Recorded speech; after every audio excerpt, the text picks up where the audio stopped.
Welcome to DRX Rajesh health pharma. आज का जो विषय है आप लोगों को बताने के लिए वो है एलर्जिक राइनाइटिस। सर्दी और जुकाम का होना बहुत सारे लोगों को किसी पर्टिकुलर सीजन में होती है और कुछ लोगों को साल के हमेशा 12 ही महीने बनी रहती है। एलर्जिक राइनाइटिस का मतलब है एलर्जन के कारण राइनाइटिस का होना, नाक में इन्फ्लामेशन होना। तो इसके बहुत सारे कारण हो सकते हैं। अगर हम इसके कारण के बारे में बात करें क्या होते हैं, तो इन्वायरमेंट से हो सकता है, पॉल्यूशन से हो सकता है, गाजर घास से हो सकता है, गाड़ियों से निकले धुआं से हो सकता है या स्मोक से हो सकता है, ठंडी हवा से हो सकता है, खाने में कुछ फूड एलर्जी के कारण हो सकता है। तो ये कुछ मल्टीपल चीज़ें हो सकती है जिसके कारण एलर्जिक राइनाइटिस हो सकती है आपके अंदर। अब ये कैसे होता है, तो इसका जो पैथोलॉजिकल प्रोसेस है इसको मैं समझाता हूँ। तो देखिए, नोज के अंदर एपिथेलियम होती है और एपिथेलियम का काम है म्यूकस का सिक्रेशन करना। उस एपिथेलियम के अंदर होते हैं मास्ट सेल, इनमें हिस्टामाइन का रिएक्ट है।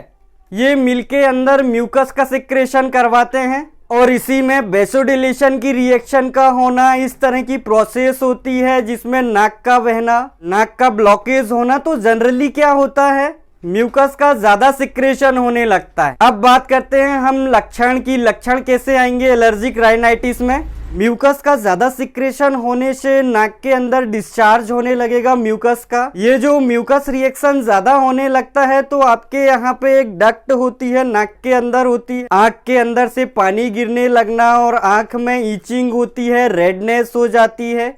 और एक कान से ट्यूब खुली है नाक के पिछले हिस्से में, उसको बोलते हैं स्टेशियल ट्यूब।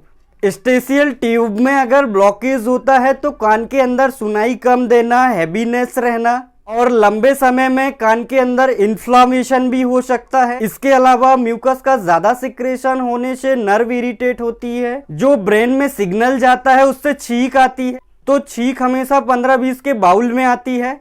एक बार छींक आने लगती है तो 8-10 बार छींक आती है।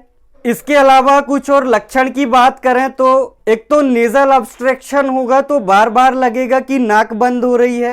मुंह से आदमी सांस लेने लगता है। मुंह से सांस लेने से जो नेजोफेरिंस के अंदर लिम्फ नोड ऑर्गन है वो इनलार्ज हो जाते हैं, तो उसको बोलते हैं लिम्फनोइड हेर्बापोजिया।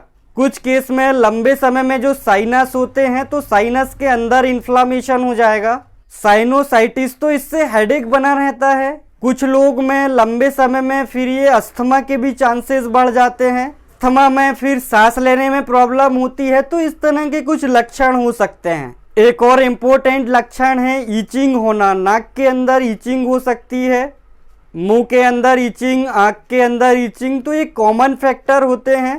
तो इस तरह से एलर्जिक राइनाइटिस का जो पैथोलॉजिकल प्रोसेस है वो होता है। अब बात करते हैं इसको पता कैसे लगाया जाता है, इसके लिए क्या जांच है। सबसे पहले इसमें जो सबसे इम्पोर्टेंट चीज़ है वो है क्लिनिकल हिस्ट्री। जांच बहुत ज़्यादा हेल्पफुल नहीं होती, कुछ केसेस में हेल्पफुल रहती है, इसलिए क्लिनिकल हिस्ट्री ज़्यादा ज़रूरी है। जिसको एलर्जिक राइनाइटिस हो रहा है उसको खुद से ही आइडेंटिफाई करना पड़ेगा कि घर में कोई कपड़े से या कोई फूड से या कोई एनिमल हो या डॉग हो या कैट हो या रेबीज हो। कुछ और जांच की बात करें तो सीबीसी में इसेनोफिल्स बढ़ा रहेगा। जो आपका नेजल सिक्रेशन होता है उसमें स्मेयर बना के एग्जामिनेशन करते हैं तो उसमें इसेनोफिल्स फेलियर मिलता है। वो भी एक सपोर्टिव एविडेंस है कि एलर्जिक राइनाइटिस है। इसके अलावा एक स्किन टेस्ट होता है। एक और टेस्ट है जो ब्लड से किया जाता है जिसमें IgE एंटीबॉडी का लेवल देखा जाता है। अब हम बात करते हैं इसके ट्रीटमेंट के बारे में, इसके प्रिवेंशन के बारे में। सबसे पहले हमें जो करना है कि जो एलर्जन है उसे आइडेंटिफाई करना है और उसे अवॉइड करना है, यही मेन गोल होना चाहिए। इसको हम आइडेंटिफाई जांच से कर सकते हैं और क्लिनिकल हिस्ट्री से कर सकते हैं। कुछ घरेलू चीज़ें होती हैं वो आप कर सकते हैं। वैसे एलर्जिक राइनाइटिस में जो स्टीम लिया जाता है तो स्टीम काफ़ी ज़्यादा हेल्पफुल रहता है। गर्म पानी पीना, अदरक वगैरह ले सकते हैं।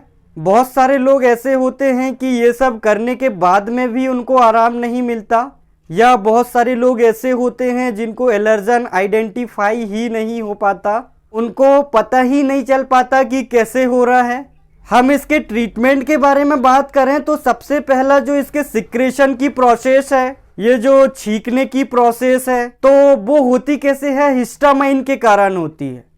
तो हमें एंटीहिस्टामिनिक दवाएं देना होता है। एंटीहिस्टामिनिक में जैसे सिट्राजीन, लिवोसिट्राजीन या फेक्सोफेनाडिन एलेग्रा के नाम से आती है। अगली दवा जो इसकी सेल मेडिसिन, हमें क्या देना है, जो मास्ट सेल फेट रहता है या डीग्रेनुलेशन हो रहा था मास्ट सेल का, तो उसके लिए हमें क्या करना है, रोकना है। उसके लिए हमें क्या देना है, mast cell inhibitor. Mast cell stabiliser कौन कौन से होते हैं, सोडियम कार्बोग्लूइट होते हैं जो मास्ट सेल को फटने से रोकते हैं। इसके अलावा तीसरी कैटेगरी है ल्यूकोट्रिल।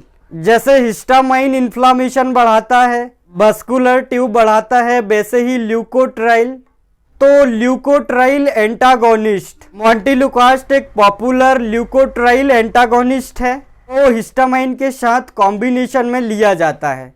काफ़ी पॉपुलर मेडिसिन है, डॉक्टर के प्रिस्क्रिप्शन से ही लेना है, क्योंकि एलर्जिक राइनाइटिस 2 दिन में ठीक होने वाली कंडीशन नहीं है, इसमें लंबा ट्रीटमेंट चलता है। इसके अलावा स्टेरॉइड्स है, तो स्टेरॉइड्स एक ऐसी दवाई होती है जो पूरी इन्फ्लामेशन की प्रोसेस है उसको ठीक करती है। अगर स्टेरॉइड्स जब बहुत ही ज़्यादा सीवियर कंडीशन है, बहुत ही ज़्यादा प्रॉब्लम है, पूरी नाक बंद हो गई है, तो ओरली लिया जा सकता है। लेकिन ओरली स्टेरॉइड्स के बहुत ज़्यादा साइड इफ़ेक्ट होते हैं, जैसे हड्डियाँ कमज़ोर हो जाना, स्किन कमज़ोर हो जाना, इम्यून रिस्पॉन्स को डिप्रेस कर देता है।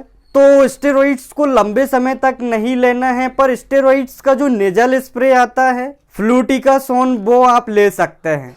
इसके अलावा एक और क्लास होती है डीकंजेस्टेंट, जो नाक बंद हो जाती है तो नाक को खोलना, तो उसके लिए जो मेडिसिन आती है ऑक्सीमेथाजोलिन का नेजल स्प्रे आता है 1% का। तो ये होती है मेडिसिन अलग अलग क्लास की। जो मेन क्लास मैंने जैसे बताया, एंटीहिस्टामिनिक लेना है, ल्यूकेरेंट्स एंटागोनिस्ट लेना है, एक स्टेरॉइड्स और मास्ट सेल स्टेबलाइजर। अब मुझे उम्मीद है जिनको भी यह प्रॉब्लम होगी एलर्जिक राइनाइटिस को, उनको समझने में काफ़ी हेल्प मिलेगी। उम्मीद करता हूँ वीडियो आपको पसंद आया होगा। पसंद आया तो लाइक करें, शेयर करें, सब्सक्राइब करें।